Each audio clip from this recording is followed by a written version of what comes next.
Manchester United won the game yesterday, but there's, still certain things that we still need to point out. That game easily, like I said in the reels that I posted, that game could easily have been, in the first half alone, that game could have easily have been 3-3, could have easily have been 2-2.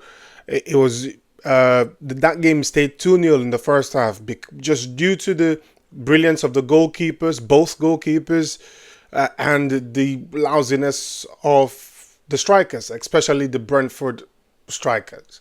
So now the midfield yesterday was it was good. It was good because we saw one of the best performances we've ever seen from Kobe Menu, right? That is there, and we also saw a massive performance from both Casemiro and Bruno Fernandes. But still, even regardless of those brilliant performances, attacking wise, there was still just some things lacking when it came to the defensive part. It just felt like there was a massive gap in the middle, not just for us, for Brentford as well. And in the second half, when Carrick tried to switch things a bit, I mean, it's good that he tried to switch things up a bit. You know what your team needs, or you think you know what your team needs, and you try to adapt to the situation. So in the second half, when he changed things up, things kind of got worse because we kind of lost the control that we gained during that first half. It became more of like a, attack and I attack kind of situation, and those situations doesn't always favor us. It does not favor us. So yeah, that midfield again. I'm glad that we're getting into the summer, and from everything I've heard about Manchester United's transfer plans, it does seem like there's a plan. It seems like there is an actual motive. There's it seems like Manchester, because the links have been encouraging, but they're only links, but they've been very, very encouraging, deeply encouraging.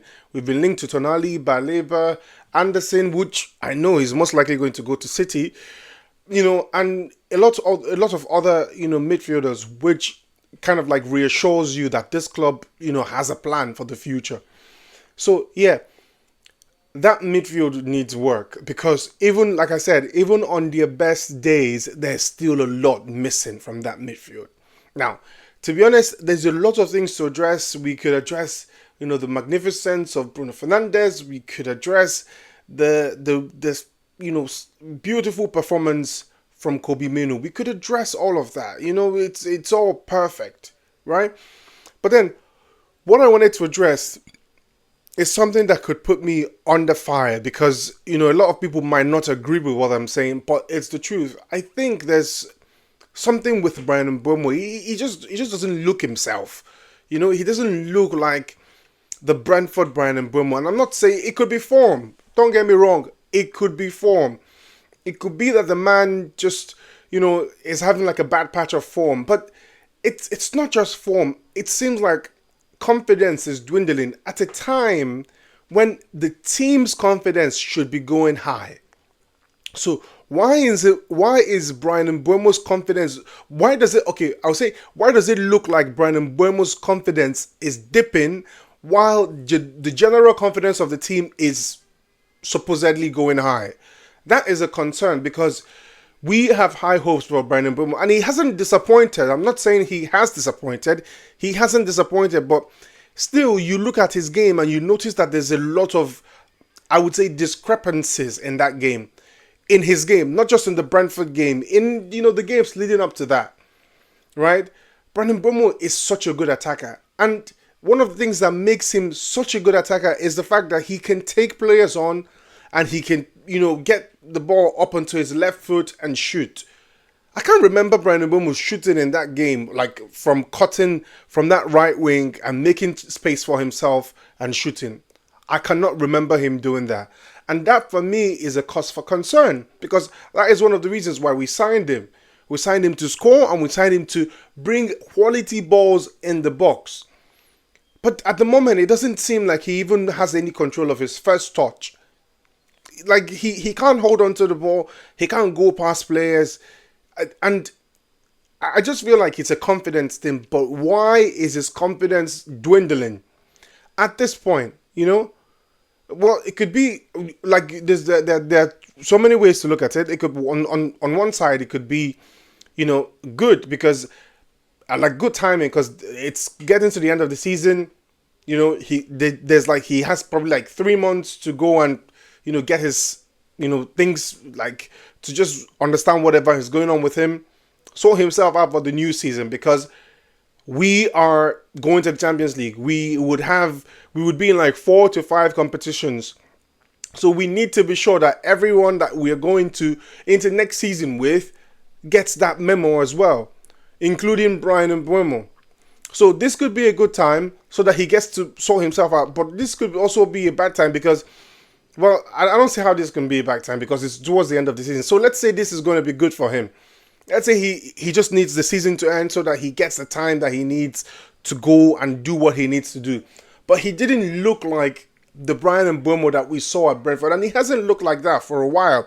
If we're going to be honest with each other, he hasn't looked like the Brian and Buemo that we know for some time, and it's quite concerning, So yeah, and also there's this. I don't want to say it's misguided because a manager's love for his players, it's not gonna be. You can't say it's misguided, but then there's this love that Michael Carrick has for Brian Mbeumo. And to be honest, I want to hear from, I would want to speak to Michael Carrick to understand what it is that makes him keep Brian Mbeumo on the pitch even when he's not having a good game or when he's not having his best game. Like, if I were to ask Michael Carrick, if I was to be one of those guys that, does those pre-game or post-game interviews, I'd ask him a question. Like, sorry, Michael, why is it that you would always... Michael Carrick will take off Cunha. He'll take off Sesko. He'll take off Ahmad before he takes off Brian Mbeumo. But why? Even when this guy is clearly not having a good game. The way I would have started that game, I would not have started Ahmad. But then again, I'm not a manager. I would not have started Ahmad. If I'm going to start Mbeumo, I would not start Ahmad. I would either start Mount or Zirkzee on that wing, because I feel like on that position, in that left wing, both of them could offer more than Ahmad on that particular wing. I'm not saying generally, I'm not saying in the general perspective of the game. I'm just saying in that position, I believe Zirkzee or Mount could have offered a bit more than Ahmad in that position. And if I wanted to take off from Mbeumo, it would be a like-for-like substitution. Substituting Ahmad for Mbeumo. So, I mean, like, again, I'm not the manager, and the manager has to, I mean, he hates his job. He's the one getting paid to do it. And everyone as well is entitled to their own opinion. So I think it's one of the reasons that, it's one of the things that affected Ahmad's game in that game against Brentford yesterday. So, again, I don't know what Michael Carrick sees in Brian Mbeumo that would make him, like, insist that Brian Mbeumo stays on even when there's a problem, even when he's not playing to the standards that we know that he can play to. I mean, that's what I would ask him, to be fair. But all in all, to be honest, that was an exciting game yesterday. There was never a moment where, it was boring or you could say that you were going to sleep. We won the game, which is the most important thing, 3 points. Now, we just need 2 more points. We even need less because one of these other teams are going to drop points again. So we just need a few more points and Champions League would be all but confirmed. I think it's already confirmed. But then officially it would be all but confirmed. So yeah, I am really looking forward to next season. I'm really looking forward to Old Trafford, to hearing that Champions League anthem at Old Trafford. But again, it's good to aspire to get into Champions League qualifications. It's very, very good. It's like a very good thing. But at the same time, a club of Manchester United standards or stature should not just be aspiring to qualify for the Champions League. It's a downgrade, but it's a downgrade that we are more than okay to embrace for the moment. Right? So yeah, with time, but at the moment, we have Champions League qualification in the bag. Hopefully by next season, we go win the Champions League. Might be funny, but you would have said you heard it here first. Manchester United are winning the Champions League next season.